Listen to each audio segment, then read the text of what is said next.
Yaron dosti badi hazina hai. India is worth visiting, worth traveling. It has so much to offer. The colors, I love all the Punjabi suits, the bangles, the chappals, like the music, the dance, the weddings are just the best in the world. ये ना हो तो क्या फिर बोलो ये जिंदगी है. I'm learning Bhangra, and this is also shown where I'm like dancing, like, oh no, I missed, I cannot do it. And at the end, I'm like, yes, finally, I get the movements correct. I love Indian food. I'm also vegetarian since 25 years. And in Germany, I always have to defend myself. Why don't I eat meat? So what kind of food you've... My favorite at the moment is masala dosa. As the woman in my household, I take charge and I come to India, and my mission is to find my lost husband.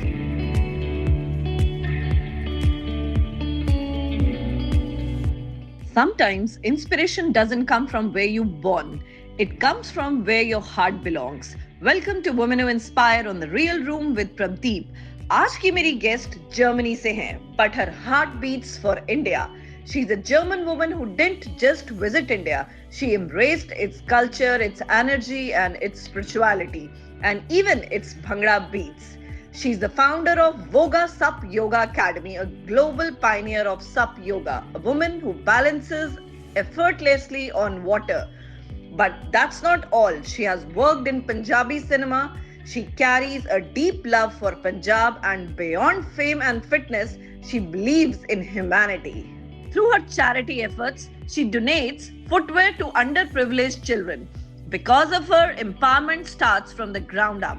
From Germany to India, from water to wellness, from passion to purpose. Please welcome a woman who proves that love has no borders, the inspiring Julia.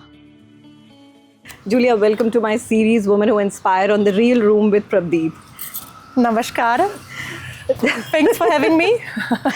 Julia, you are very fond of India. So how many visits you've been to India? Oh my God, I think almost 10 visits. I started 2007, the first time I came to Chandigarh. I was working as a volunteer in a school for slum children. And I've met with an artist institute, and 3 days later, I was standing on stage and doing Dandiya and Bhangra and all the folk dances of India. And I immediately fell in love with this crazy country. And so this just keeps me coming back. So that I even I lived for almost 2 years also in Mumbai. I was doing Bollywood movies and teaching jobs all over India. But I'm really fond of Chandigarh. So this is Chandigarh, the city, beautiful. I always have to come back. I have here great friends, great places. The hospitality here is just enormous. So you've done Punjabi movie also, yes. Right? So what was that all about? Yeah, so the movie we did 9 years ago, it's called Liebe für Bhangra. It means love for Bhangra. No, Liebe für is German. And this is a really nice movie directed with my friend also Divakar Sanuja, who did this. And we were just implying everything from my real life. And we put a really nice story together that I get married to a Punjabi really famous man, and he loses his memory in a car accident. Okay. So he forgets to come back to me, and I'm waiting in Germany, and he never returns. And he also doesn't know that I do have a child from him. So this is the surprise. And I'm calling India, and again, it's oh no, we cannot find Navdeep. So I'm saying, okay, I'm coming alone. As the woman in my household, I take charge and I come to India, and my mission is to find my lost husband. And of course, there are also the people from Chandigarh. They help me a lot, the police and the neighbors, and everybody's trying to find Navdeep Singh. This is his name in the movie. And at the end, we do find him, or we have the idea that if I learn Bhangra, because he was really a famous Bhangra musician, that with this music, his memory comes back. So this is the hope. So I'm learning Bhangra, and this is also shown where I'm dancing, oh no, I missed, I cannot do it. And at the end, I'm yes, finally, I get the movements correct. And then we're having a function where I'm performing, and he's also invited. there. And the miracle is happening. I'm dancing. He hears the music. He sees me, and his memory is coming back. And he slowly gets up from his wheelchair and walks towards me. And I tell him, hey, by the way, this is your son. And my son was acting there as well. Okay. He was 2 years at the time. Now he returned to me. He's 11 now. So this is really fun that I just put my personal life into this movie, and it was a great experience and also a great way to prove how countries can work really nicely together. And this combination of Germany and India, I would like to push even further, because we can learn a lot from each other. Absolutely. And I want to show also Europeans that India is worth visiting, worth traveling. It has so much to offer. The colors, I love all the Punjabi suits, the bangles, the chappals, the music, the dance, the weddings are just the best in the world. So just come to India, don't be afraid. And especially also as a woman, be brave, follow your passions. And this is what I do also back home in Germany. So have you attended any weddings in India also? Yes, of course. And if you have more weddings, please invite me. Sure. I'm coming to everyone. We've just been to a wedding on Saturday because I wanted to show my son also how awesome it can be. And he said, oh, it's just a simple wedding, just 500 people. Nothing special. We were like, oh my gosh, bahut sundar. And the food, I love Indian food. I'm also vegetarian since 25 years. And in Germany, I always have to defend myself. Why don't I eat meat? And here I just feel so at home. The food is perfect. And this is only one of the many, many, many things that I love about India. So what kind of food you've...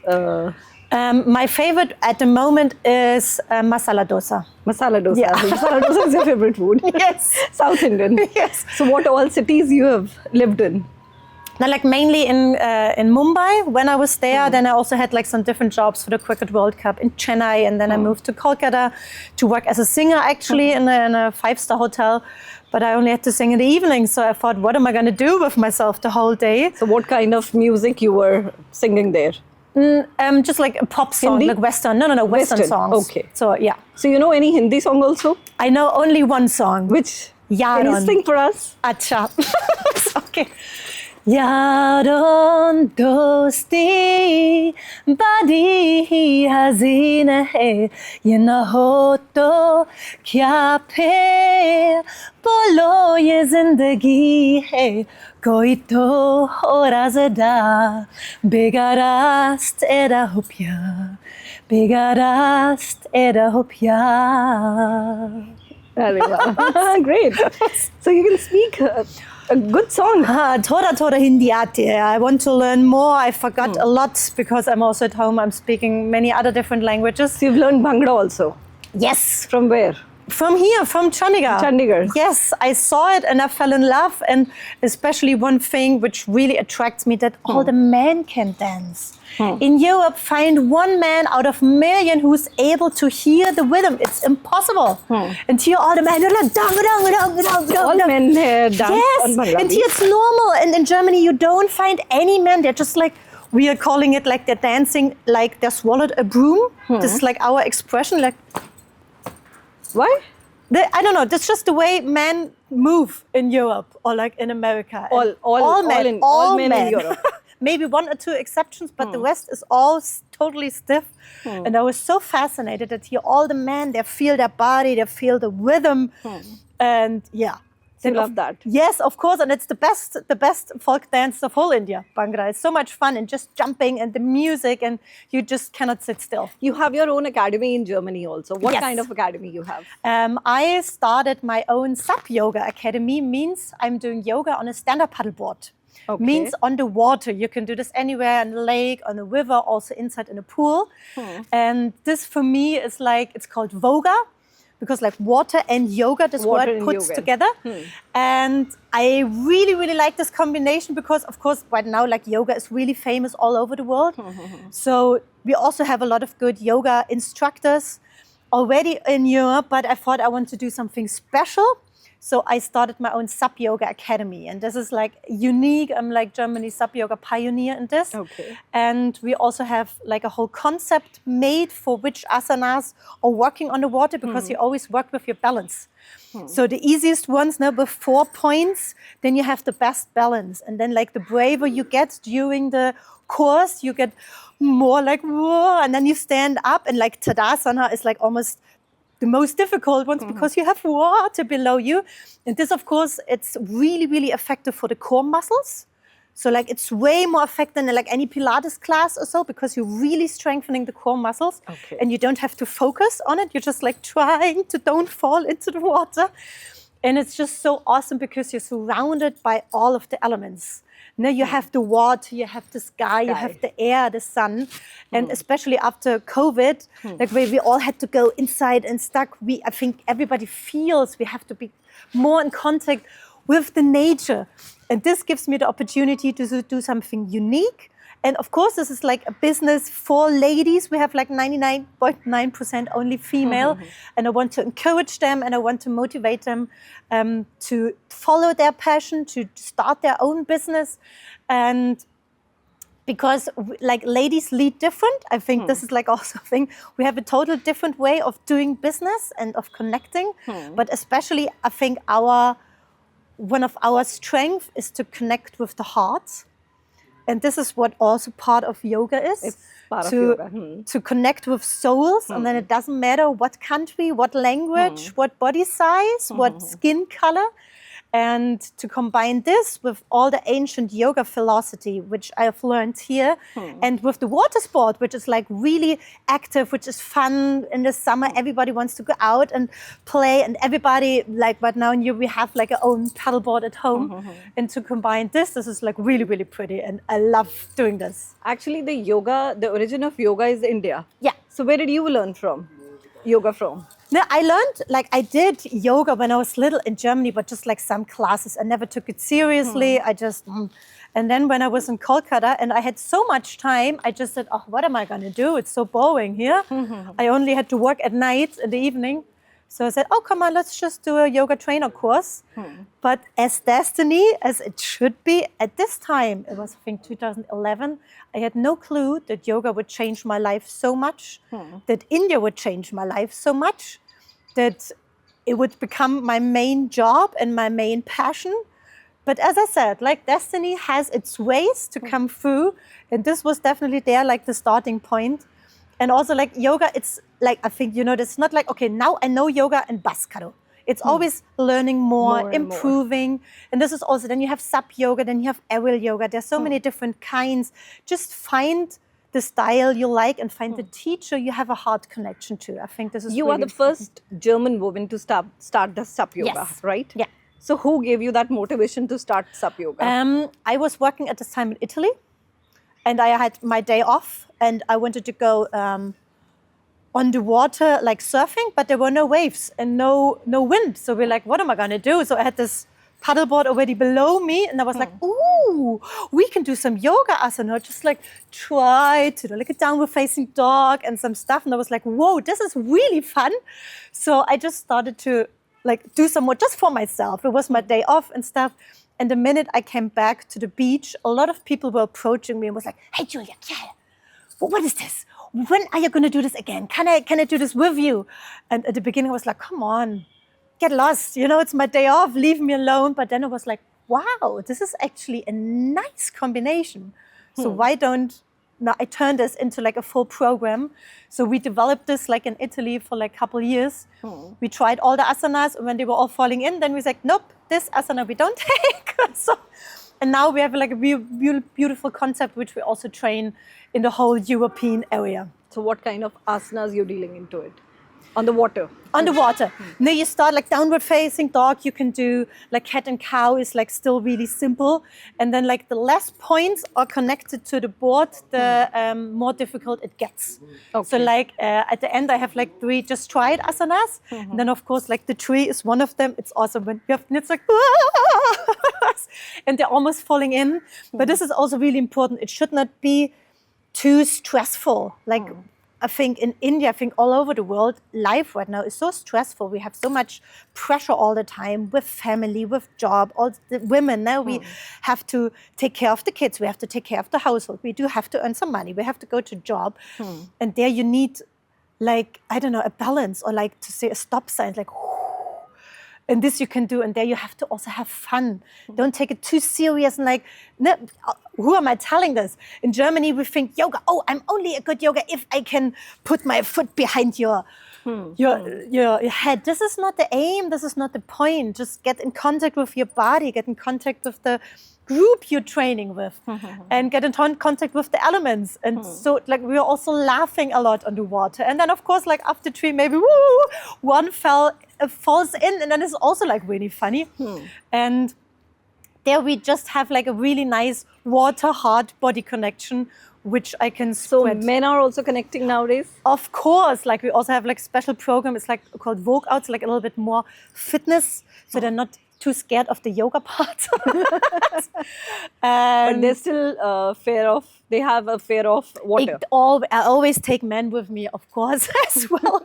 But it's just like men are always already ruling the world. So I want to give especially also like women the chance to empower themselves and to follow their own heart and follow their passion. And there I want to support them as good as I can. So you were doing charity also? Yes. In Chandigarh. What was that? This is also an idea that started already 2007. I was working in a school for slum children. It was called Sikya. At the time, it's closed by now. I don't know what happened to it, but it's closed, this I know for sure. And there I had like 2 boys, Ram and Sham. And I was taking over this whole class. And this one, he couldn't walk. So he was always like, and I was like, Kya hua? And then he showed me his leg and it was like cut. And it was like all inflamed and stuff. And he couldn't walk. So I learned a little bit Hindi, but they were speaking only Punjabi. So I was like, what am I going to do now? So with hand and feet, I explained him, okay, every morning before 8, we meet at the music room because I was doing like all the music classes. And I had like some disinfection spray and some like this healing lotion and stuff. Okay. So I told him, okay, I put this on, and I gave him one of my socks. And I said, don't take the sock off. And this he did. He obeyed my rules for 10 days. And on the 11th day, I entered the school and he was running towards me without pain because his wound has healed. Okay. And this was like the first idea was like, wow, with some shoes, you can make the world a better place. As simple as that. So you donated shoes. So this was part, yes. Because like, especially as slum children, sometimes they don't have shoes. And then they walk over the trash and then there's maybe some broken glass or so. It's dangerous. And like, it's not as hygienic as in Europe. So if you have a cut, it gets inflamed. And this is dangerous. And if you don't have proper treatment, it can get worse. True. So this was one of the main ideas. And I've been doing this charity work already for 4 years with my friend Ranjit Roy. He's like doing this the last years. He's distributing the stuff, like not only shoes, but also like stationary things like books and pencils and reading books where they can learn like, to enhance their studying. But this year I really had this urge, especially with my boys, like, come on, let's go to India, let's do it together. And let's go to the slums myself, directly see the joy in their eyes. And this, I'm really, really grateful to do. We've done like a lot of things. Like tomorrow I'm going to Dehradun and we're going to distribute some more. And of course, I'm really happy that like also like yesterday we did like a donation at the Don Bosco school, and there were like 200 kids who were invited to join. And Mr. Divakar Sanuja, he also like organized a press conference. So like we had a lot of people there to enhance also like the visibility of things like this. And I just hope that I can do more of this charity work, because this is nothing for me to become rich, but this is something for the soul and something for the heart. And what you say in yoga, you have to give. You cannot just take, you also have to give.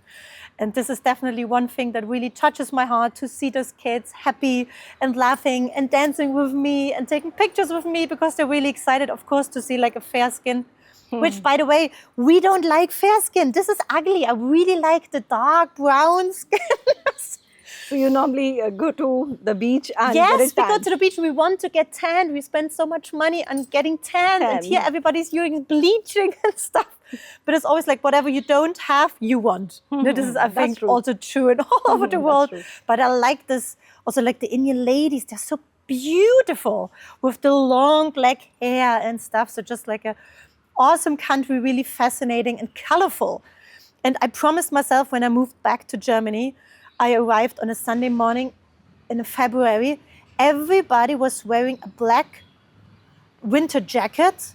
The mouth were always like this. They were really depressed. And I swore myself I never have like ever a black jacket again. Because color is also therapy. True. And in Germany, it's just black and gray. Guys, so boring. Go to India. Look of how many colors you can see. we have. And this is so fascinating. And like this should rule the world. Everybody should have like more colorful clothes on. It helps. It enhances the soul and it enhances your energy, even though when you're feeling down a little bit. So you did shopping from India? Oh my gosh, yes. I just bought this a couple days ago. बहुत सुंदर. So I need to find like some more events also in Germany to put this on. But also like in Dresden, my home city, we do have like a really strong Indian community where I can at least attend like some, I think the last time I went to the Diwali festival. Okay. So, but there I don't have really friends yet. Here, like all my friends are in Chandigarh. But So you like Chandigarh? yes, Chandigarh, bahut acha, bahut. Bahut acha hai. And it's the only city where I don't get lost due to the sectors. It's a city so like the beautiful. architect was really smart. Thank you. Dhanyavad. Yes. Thank you, Julia, for joining with us today. And we wish you come again and again to India and embrace India. Yes, I will definitely. And you check out our nice movie we did, Liebe für Bhangra. You can find this on YouTube. Just check it out. It's a really nice movie. You see my son, you see me dancing Bhangra. I hope I, learn more Bhangra and come back for the next 50 years. Thank you so much.